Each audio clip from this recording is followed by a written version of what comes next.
One of the first things that we have to do if we really want to have a great marriage is we have to recognize that marriage is not some mysterious entity.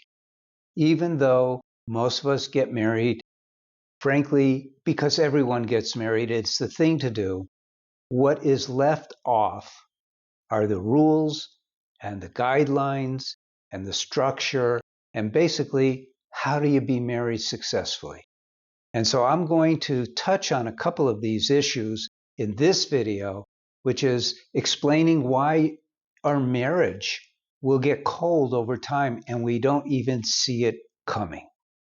What I did was I listed 3 killers of marriage, and you may be suffering from the number 1 killer. The number 1 killer, I call it over familiarity, but don't be scared by this word. What it basically means is that you get used to each other. And so instead of looking at each other the way you did when you first got together with, oh my God, I can't wait to see him again. I can't wait to see her again, without having that passion, which is natural for a marriage all the way up until the end of a marriage when you know what you're doing. That passion starts not to disappear.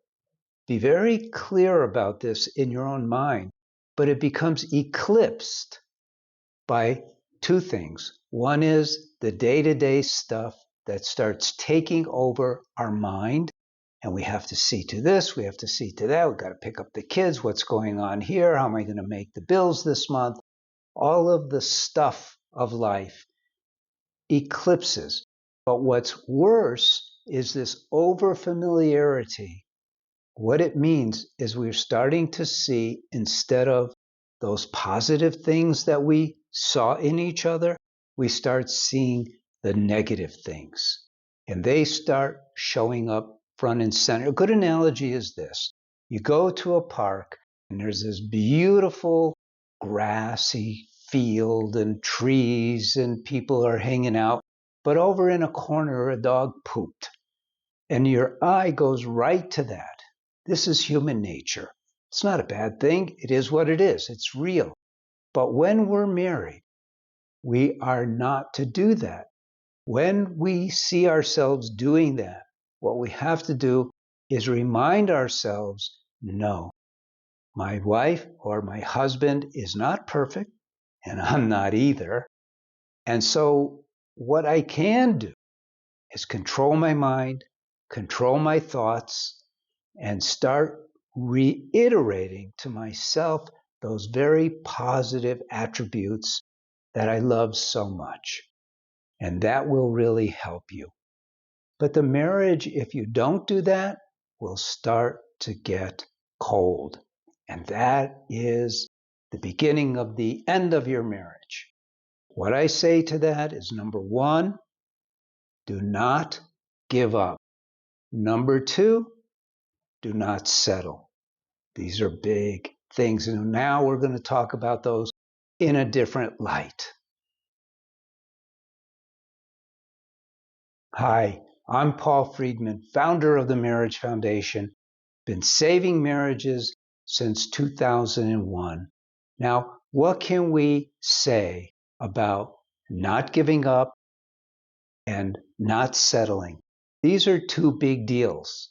And I implore you that for your marriage, these are vital concepts, vital ideas. And they boil down to 2 things that we offer you. One are the books that we have. I have Lessons for a Happy Marriage, which is the first book that I wrote, and Breaking the Cycle. They're both great. Flip a coin as to which one you want.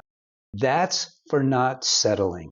Those books lay out for you exactly what marriage is all about.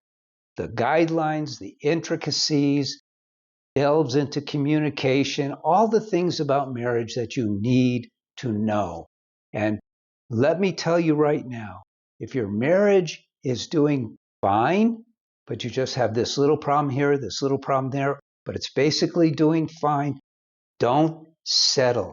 I promise you this, when you read one of these books, You're going to learn more about marriage than you even knew you didn't know, and it's going to change everything for the better. You will be so grateful that you took my advice and got one of those books. Now, the Don't Give Up, when I began, I was structuring, compiling all the marriage help that people need in order to save their marriage. I was a divorce mediator until 2001, and so I was fortunate that I was accessing a support group for those who were going to get a divorce called Second Saturday in San Diego, California. And so I was able to pull out of those sessions individuals, after I told them that I could help them save their marriage, who were beyond on the verge of getting a divorce. In my estimation, because I was a divorce mediator for a long time, I'm going to say 95 to 98% of the people for whom I got a divorce shouldn't have, didn't need to, had they known what I now know. And I proved this over 8 years by helping people. I took all of that knowledge and I put it into comprehensive courses, one for men and one for women. These courses, your course based on your gender, will bring you from the depth of the swamp that you find yourself in, out of that, into the light, and help you achieve a marriage you never even dreamed possible. That's a promise. Now, what if you're not even married? What if you're going to get married and you're just looking around for marriage advice? In that case, and I actually created this for some friends, we have a premarital course, which is amazing. You'll never have a problem in your marriage. Well, like nobody ever has a problem, but you won't have any killer problems. You'll know how to be married to get the most out of your marriage. What if you're only dating? Then I have a course for you too. This one I actually created for my son, and it is a step-by-step process for you to attract your soulmate, and in the right way. I'm so glad that you found us. Please take advantage of that which we have to offer. We are here to serve you. I'm Paul Friedman. God bless you, and take care.